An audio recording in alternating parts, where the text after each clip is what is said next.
of you I know are artists. All of you, I mean, I know y'all, you know, you're artists in some way or another. You're word artists, you're visual artists, you're musical artists, you're wonderful photographers, you know, and that state of mind when you wake up, sometimes I call it like amoebas, you know. You wake up and you know your body is being taken over, your mind is being taken over, your consciousness is being taken over by this organism, and it's moving and it's shaping, and, you know, and then it goes dormant for a while, and you, like I say, I open the door and it's like, you know, and there was a party there yesterday, and now you open it up and there's nothing there but empty glasses. You know, I go looking for my muse and there's no one home, you know. I'm very much a poet of the muse, capital T, capital M. So this is a poem about that state, and it's called This Morning. This morning stilled into a moment of pure dreaming. I looked out over the long grass of winter light and rain and saw 100 robins, as red and belly as drunkards, all soaking it up, telling it their way. They were there, posing like boxers in the whirling earth. They were throwing their heads behind them as the water rolled.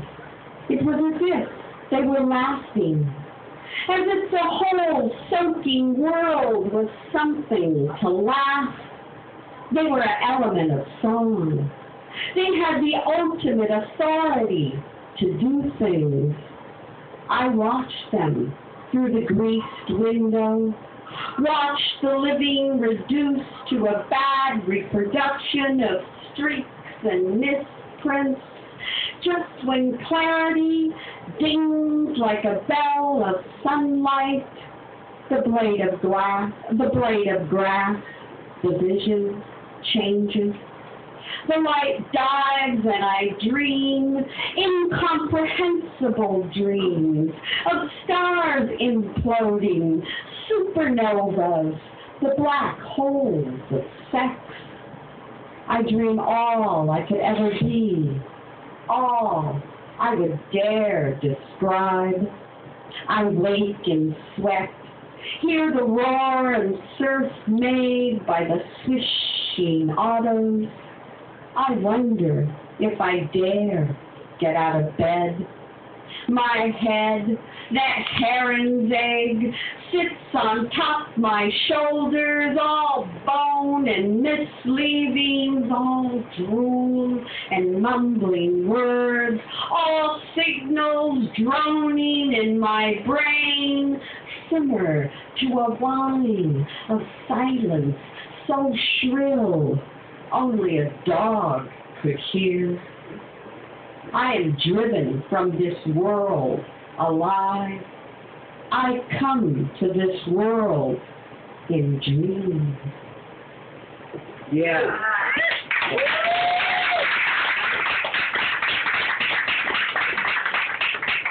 I was just going to read one poem from here, but I think I'll read this one to start off the reading of Ciento. Ciento is a book of love poems when I was not actually in love. The poems, most of the poems, 98% of the poems are written, there's 100 of them, so 2 of them are elegies, so, and they were definitely to one person, and definitely written for that one person, and out of a feeling of love for that one person. But 98% of the other ones were not about anybody in particular at all. I was not in love. Instead, I was in a state sort of like this poem. This is a poem called Café Solo, or Café Solo.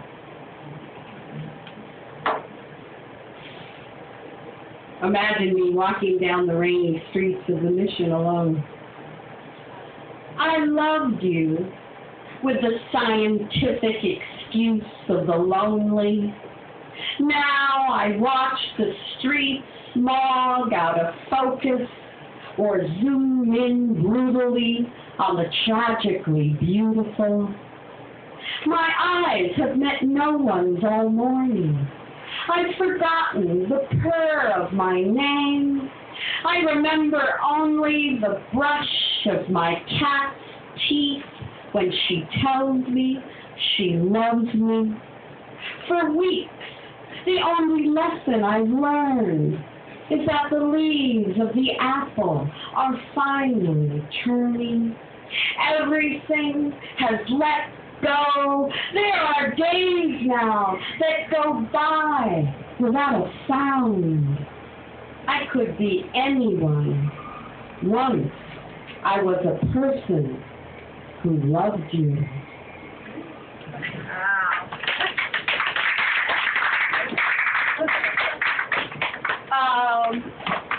After that book, my second book was From the Cables of Genocide, Poems on Love and Hunger. And these have actual, real love poems to someone when I was in love or out of love, or, you know, these are like, you know, and they were so hard to write, and it takes me so long, and like I said, inspiration, the muse, whatever. I had a friend, Victor Martinez, another mission poet who passed last spring, and we used to get it, and we were friends for a long time. He was a part of my small press, Mongo. You know, he'd hang out, give us inspiration and stuff, and we'd always get in this argument. He'd tell me, you know, why do you have to have such angst to write, you know? You're like a carpenter. It's like a carpenter. You get up in the morning, you drink a cup of coffee, you know, you strap on the tool belt, you get the hammer, you get the nails, you put another nail in the board. What's the problem? Why do you have to have all this, you know, heebie-jeebie stuff? You make me so mad.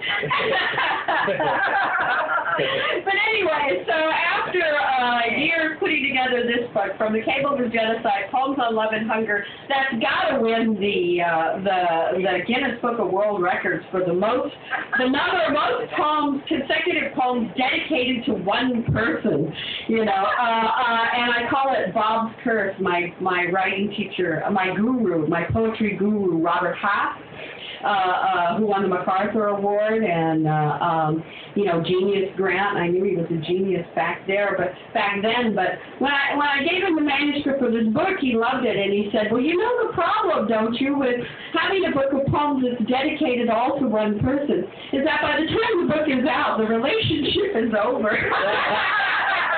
Sure enough, you know, by the time this book was out, you know, I hated reading from it. I was like, why was I in love? So these were written as sort of word meditations. These were posted anonymously. I had absolutely no idea, anyone that I was going to have a book of them, or anyone was actually going to read them. And they're word meditations, 100 words, so I go to this website, get a word. Everybody else is writing like prose things, you know, about whatever, you know, 100 words, at least 100 words, and I thought, okay, well, I'm a poet, so it's got to be a poem, you know, and I thought, well, okay, it's got to be a love poem. So every word, it had to be a love poem, so this is how these were made. All right. What is your favorite number? State favorite number from 1 to 100. 9. Who said 9? Bernadette, 9. And these were all written consecutively. Oh, it's one of my favorite ones, actually. These were, I don't know which ones the numbers are. These were all written consecutively, 100 weeks. What is that, like a year and 3 quarters or something like that? However many months that is, 100 weeks. How many, a year or something, a couple of years. 100 words over how I don't bear a grudge for the heart. The word that week was grudge. 100 words over how I don't bear a grudge for the heart. I don't carry a grudge against the government. I have the nation of you. I have your hands and what they can do. I have the heart of you. Special core of your purpose and power. I have the gift of your sweat-stained sage, your hummingbird's bliss, sanctuary that you would find in me. I don't carry a grudge for any mortal. I have the fire of you. I don't bear a grudge for the stars, the shifting planets, seas repel and contract, all those contracts of amour, broken and otherwise. I have this tree with a heart. Another number, I love these, it's like tarot cards. Favorite number, 5. 5. My father's favorite number. Special number, 5. Bound. Bound. 100 words to you. You can read this one to John when you get home.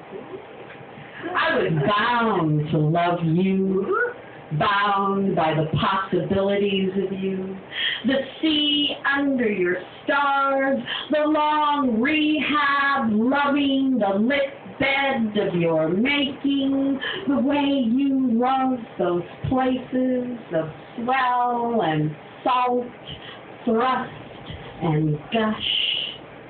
I was bound to follow your crumbs, the leftover pillars, the awestruck wake.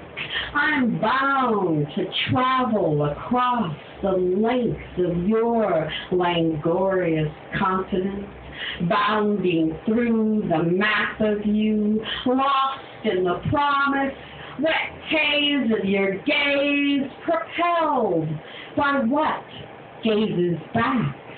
You, your spirit-hardened heart, words whipping into binding, me bound to say it, transformed by you.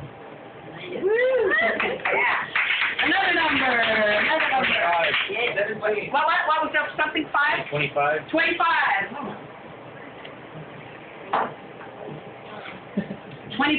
25. By the way, if you have the book, you should have the book. If you have the book, that little, where the number is a Chumash petroglyph from the cave. It's a constellation.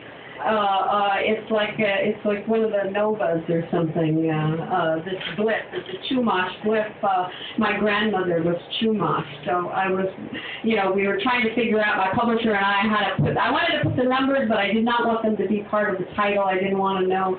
I vowed never to think in numbers after I got out of high school, so this was some kind of ironic play for me.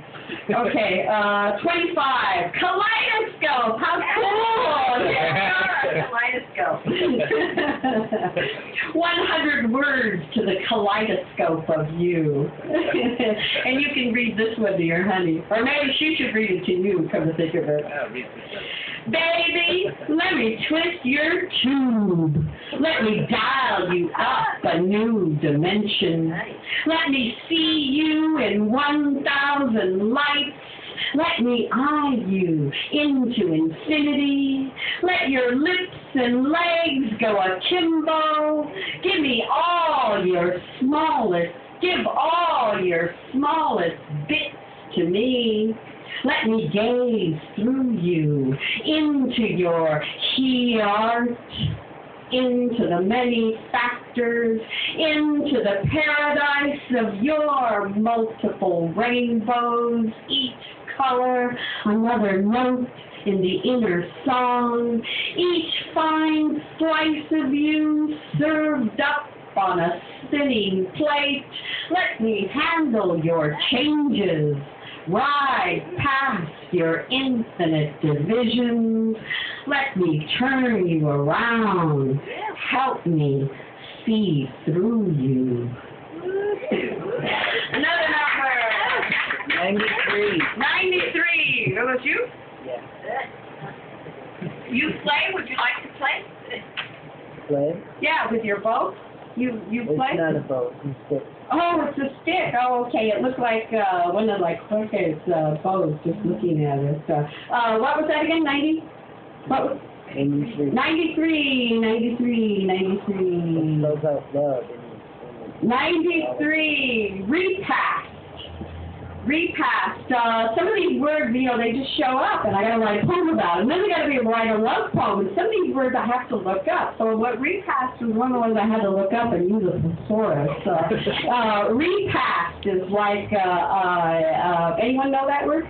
Snap? It's like a snap, exactly. You know that word? Cool, cool. This one's for you. Like I said, it's like they're like tarot cards. You know, this is your card. 100 words for past, repast. What we had is repast. A mere affection, entremets, a side order of side dish. You made me feel full of you, your nimble wit. Life with you could have been a picnic, a tea time déjeuner. Now, you want to feed me this plowman's lunch, cheesy cracker and a single stock. Come on, man, not even collation. What supper would subsist of this tiffin, this element? The heart slows when it sees you on the table. There'll be small bites tonight, not much else to nosh for this dish. In past, our repasts resemble Thanksgiving, all sit down sweet, and now, chow. Yeah. Okay, well again, and you double and steady when you'll be the judge.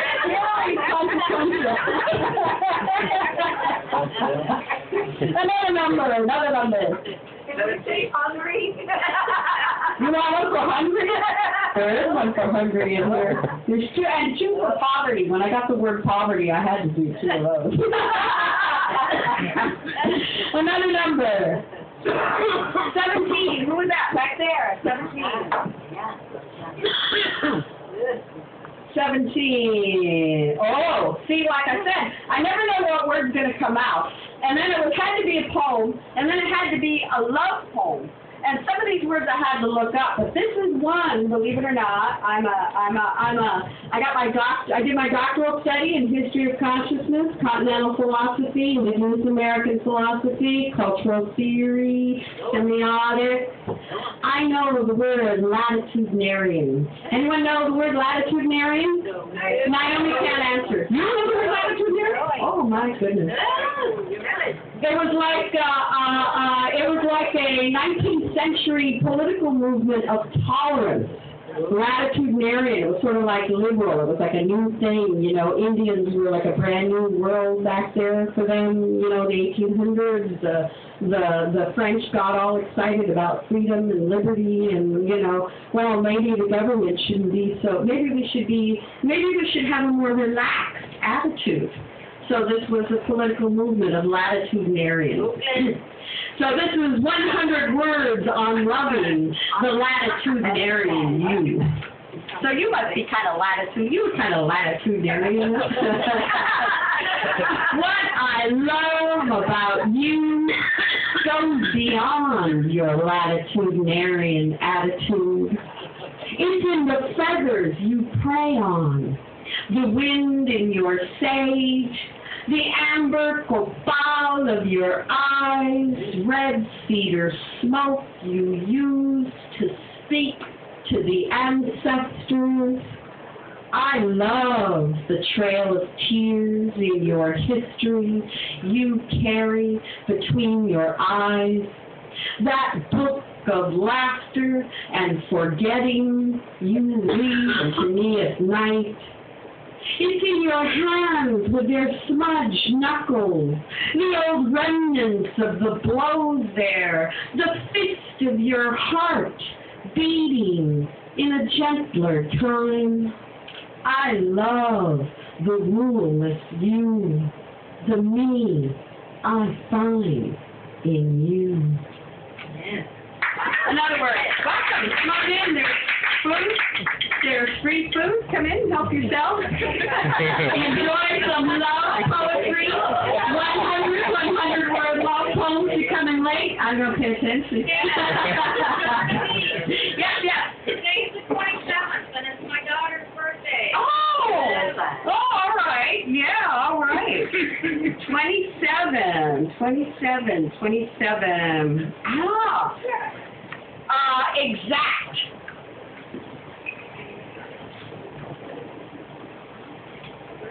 100 words in the exact moment of you.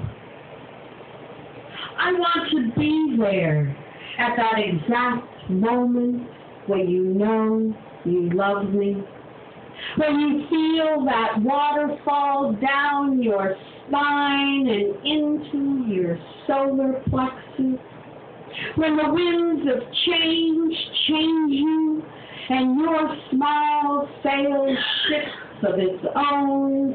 I want to be there when you discover me, a deserted island of your own making, when summer recovers our skin, a soft pelt dissolving upon contact, when all the ice of other touches melt upon our heat, and all the rivers in our veins open up in utter awe of it.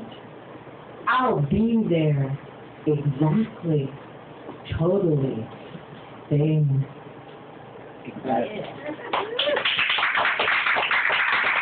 And that was to Ed, too. Thank you. One of the things I was doing with this book, especially once I realized, I got about to 48 or something, and I decided to copy them all from this website that I was posting them in, and realized that I had almost like 48 poems there, and I really liked them. I started reading them, and I really liked them. Like I said, I didn't get rid of any of them. They're all there. Anyway, I realized that it came out of something that I was doing when I was divorcing and living in Boulder before I decided to quit my job and leave my house in Boulder and just come back home to the Bay Area, to San Francisco, hang out with all you cool, strong mujeres. I thought, man, I got to be home. I got to be home. But one of the things that, I was doing at that time was I started putting together playlists of love songs, the greatest love songs. And I got really interested in love songs because they're like crystals, I had a lot of friends when I was in high school who were seriously into healing with crystals. And they would always talk about how crystals, there's something, I don't know if you hold it in, I think you hold it in your left hand and you turn it counterclockwise or clockwise or something under preferably a river, running water to rinse off everybody's energy, other negative energy, to recharge it. And then it recharges in your hand as you're turning it, right? Then it becomes your crystal. It becomes your power object. Well, love songs and great love songs are like that, right? Bummer love songs and good love songs, right? The ones that, made you cry and cry over Michael Nalen at 14, I still hear those songs, and, Smokey Robinson, and it's like, oh, man, I'm there, and it's totally relevant to whatever relationship I'm in at the time. See, this is what I was interested in, how love songs can recharge. One of my Moon Alice friends here, one of the bands I really, really love, Moon Alice, they do their own songs and stuff, that's what I get out of it, those love songs that keep, even though you heard them 30 years ago and then somebody's covering them, and it's like, they recharge. So I like to think of these poems as the same way. It's like crystals or like rechargeable love songs. So it's like, I'm not, and it's great because they're not connected to any particular person. So I can, and you're free to, I want to make note cards out of these so that you can give them to your loves or your potential exes too. There's some of those too. Another number. 10, back there, 10. Secret. Oh, you got secrets, huh? Sarah, are you back there? I'll pick some more Merlot. Why not? It's a party!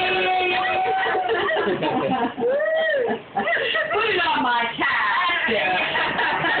Make it a double. I'm going to be reading about secrets here.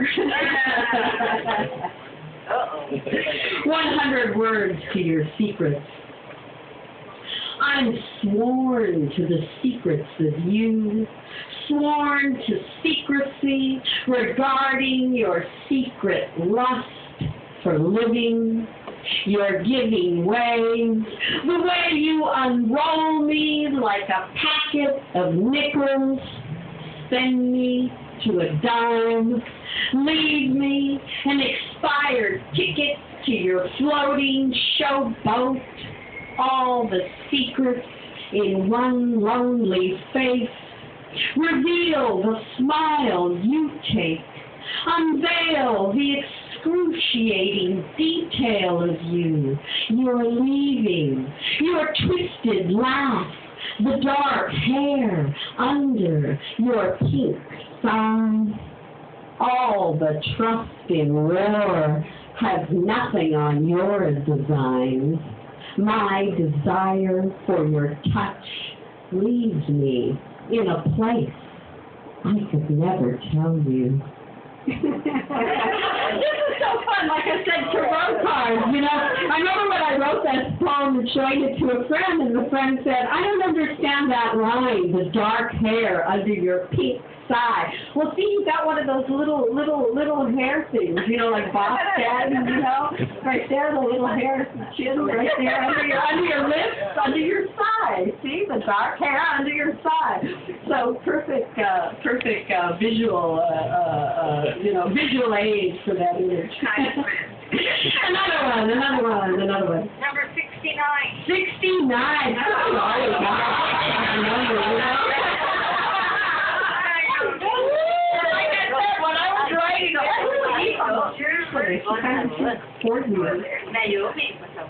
Big one there. It's not what you think. 100 words of goodbye. Just 100 words of goodbye. This first day taken, this first new year extravagant in its pleasure of red, its greenly hills, it's winding down. It's winding down to you and past the warmth of your shoulder, your stroke, past the filigree of smiling eyes, your strong arm wrung. I'm writing 100 words for goodbye. I'm staying on in my future, not a perfect tense. I'm holding on to the blue perfect past of you. I'm addressing your finest nature. I'm appealing to the head of your heart. I am breaking some pact of independence, some right to bear arms. Yeah. Another one. What? 10. No, 10. Oh, Sienna. No one ever asked for that one. Much less the way you did. So thank you. This is one of my favorite ones. The website that I was playing with, you know, on this, sometimes we could do our own words, you know. And once I started doing, you know, once I decided, okay, I'm going to do a book of these, I made sure I didn't choose the words, so I'd be totally surprised, you know, and then write the poem spontaneously to whatever word came out. But when it got to 100 and I knew it was the end, I thought, oh, okay, let me do the word. I'll do the word this week. The word this week, the 100th week, is last, for the last poem. You have to imagine. Did you see that movie Cadillac Ranch about what's his name who produced the records of Elvis Presley and all those people? Etta James. He discovered Etta James and recorded Etta James. So you got to hear Etta James sing At Last. Go on YouTube it. It's usually on my Facebook link, you know, but it's not easy to get to those links anymore, you know, but I love Etta James At Last. So I'm not going to sing it, you know, but this is to the tune of At Last. 100 words for you at last. At last, love has come at last. Last time love came, all it was quest. At last, a lasting love is guest. A visiting heart came over, and lover, it's all I'll ever do, all I can ever see to win your skip beat for me. Consider this, please, a love you can return to, a sunny name where you can at last turn to. And what am I but the next stop onto you? You know you'll do at last. My love has come again. It's been so long, I don't know when, until I loved you last. I'm tempted to stop here, but I think I want to go on. I was going to do a couple of sets, but you're already here, and there hasn't been too many people coming in and out. So can you hear a few more? Yeah. Yeah, more numbers. Who hasn't played? What? Number 9. Number 9. Number 9. Number 9. What's that? We did that one already. 7. 7? Not 9, 7? Oh, yeah, you already did 9. Yeah. I got 97. 7 and 97? Yeah. You want 7? Radiant. 100 words to radiant. Crepuscular means like the morning light, the morning dew light, first sunrise. You, in your radiant crepuscular light, your succulent heart, sex-sucked lips, your twining hair, all halo and sash, you fill like the hummingbird, suckle, stay. I am radiant to imagine you, half animal, half staff of ember, your lightning rays of mirth, unimaginable in the dark, in other than holding you in a spirit land, whisked away to grace my hand, the giving night, the airy dawn, the awakening from withdrawal. As the valley hunkers, mist hangs around her love river, I flow with you, fog struck and caught in your aperture. Your appetite for me, your blessing, kiss, eyes, wind-struck, radiant. And then somebody said 97? Is that right? 97. Unforgettable. This is another one. You got to think of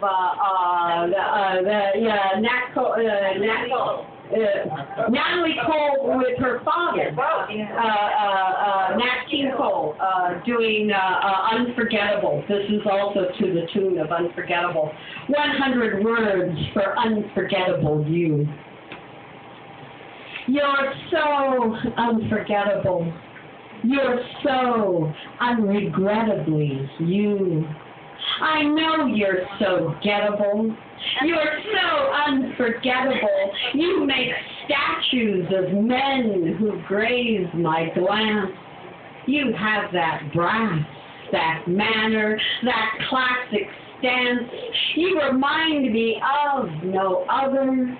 You are sweet, generous. It's end of the line for you. You're so unforgettable. You are, and the world is more memorable. When you're around, you make all the clues come true. Yes, you do. I'm sure you'll know when you want to be. Sure, you'll be where you want to be. Right here, in front of me. You, unforgettably you. Yeah. 44. I was just going to say, Ed, Never. Yeah, I have. Ask for one. No, just not in public. Cool. Notice. Okay, since you're all my friends, I will confess. These poems were posted under the screen name Julia de Burgos. Julia de Burgos was a Puerto Rican poet, one of my favorite poets. She was, at 16 years old, the youngest person to attend the University of Puerto Rico and the first woman to attend the University of Puerto Rico. This was in the 20s, the 30s, the 40s. She influenced people like Federico Garcia Lorca and others. She was an early feminist writer. Julia de Burgos, she was discovered in the Bowery in New York City, dead of alcohol poisoning and literally found in the gutter, and her body was unidentified for 6 weeks. This genius. Poetic genius. So I like to think I'm the least person the person who was least to be found dead in the gutter in the Bowery. So I use this name, Julia de Burgos, as a screen name, and it was an online dating site. So all of these poems were pretty much for seduction. My publisher asked me if I could do a one-page study guide for these poems, and I just cracked up and I thought, how are you going to do that? You know, I could say these poems were written to seduce you. So 100 words of notice. 100 words is all it takes to get you to notice me, noticing you, notice me. 100 words is all it took for you. 100 words is all it took for me to notice you. Notice the novel of your shadowed eyes, the twin stanzas of your fine hands, the miracle of your secret heart. 100 words is all it took for me to want the art of you, the watercolor of the night with you, the hidden waters of your singular river, want to lure along with your hook, your lead, your sinker. I want the living rhythm of you, the mundane day of you in your notice. Another one. Penultimate. The penultimate, 99, shelter. This one's for you, Sarah. I love how you shelter me, the warmth within your hearth, all that wood you have stored. I love all that wilderness in the heart of you, all that uncut lumber just waiting for my touch. I love the human path of you, all that trampling to get there, here, where a river runs through it, a shelter of smoke, of sensuous ribbons of past. Let me demonstrate. I will lay down my arms, play dead for you, wait for your resurrection. Take me. I know a road clear to there. It will get us to where we will last.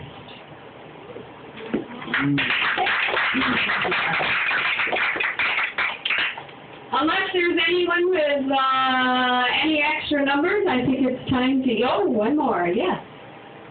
Oh, number one. I think I will do the 2 number ones. Because when I discovered this, it was sort of like, oh, great, I want to play 100 words, great, we write 100 words to, whatever word there is, and I want to play, I'm a writer. So what I did is I took a poem that I had, and the word when I joined into play was possibility.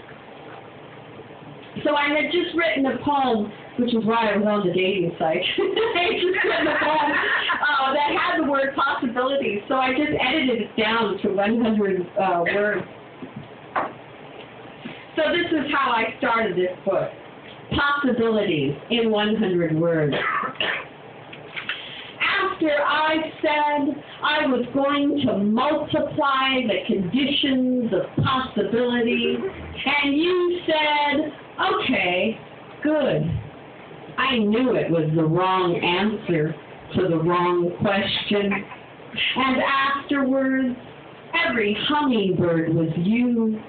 A murder of crows on my elm tree became you, finally calling my number. A slumber of vultures circling my apartment. A single red fox roaming my neighborhood. Beat up, but there. A leftover garden in a place someone is leaving. Hard red pops left over in the moon. After I said I love you, you could have hammered me over the heart with the silence. And so after I did that one, I thought, okay, well, this isn't really, I'm supposed to come up with something new to possibilities. So then I decided, okay, I'll write a new one. And this one was cool because it came out in 4-line stanzas, just like that, and it had its own form, and it was exactly 100 words, and it seemed very magical, which got me interested in continuing playing with this. 100 words towards possibility. Love is the possibility of doubting, the possibility of making a mistake, the possibility of searching and experimenting, the possibility of saying no and whispering yes. All the possibilities under your eyelids, the light, are lost in your heart, a new timber for the flame, a new car in which you are the key, all the possibilities of you in a single line, a narrow column, filter through the sensors and commit. All the possibilities in a drop of rain, a moment of snow, a blank book by the fire. Love is the possibility. You'll wear it well, that new love now.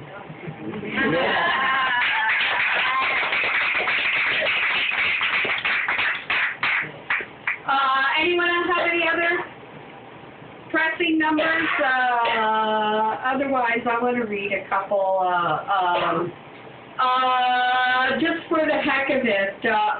One of the things, like I said, I was writing these poems, and I was writing them anonymously and posting them anonymously, and not thinking about, putting together a book or anything, and oh my gosh, I can't even find this poem. And the first time I read this book out loud when it was accepted was at the University of Oklahoma, in Norman, Oklahoma. So imagine a lot of very, very conservative white people in suits and sitting there from the English department. And Norman, I decided to read from my new book. It's going to be published, and and I'm calling out the numbers like this. I just decided to do it like that. And so somebody calls out 38. So here I am in Norman, and the first poem I read for this book is 100 words from my ass. And the thing is, like I said, they're like tarot cards, It's like, I just moved in with this wonderful, wonderful couple, but they're very nice, but I'm sure they're also very conservative, I get that feeling. And I show them my new book, and they open it up, and the husband opens up to this 100 words from my ass. Oh, God. But anyway, they're here. 100 words from my ass. You want the upward.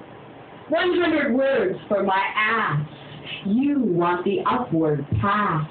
a long stream of vowels, some sweaty consonants, my perky verbs, 100 breathy fricatives. You express me more than move me. Olive oil in my row, a smooth slide to indecision, a lithesome ride for two. 100 words for just my ass. How many words for the view? How many acts of you will it take before this woman sings, before the ring of you? 100 words for my ass, worth a quarter or two. My peach, my apple half. What would you give to join the rest of few?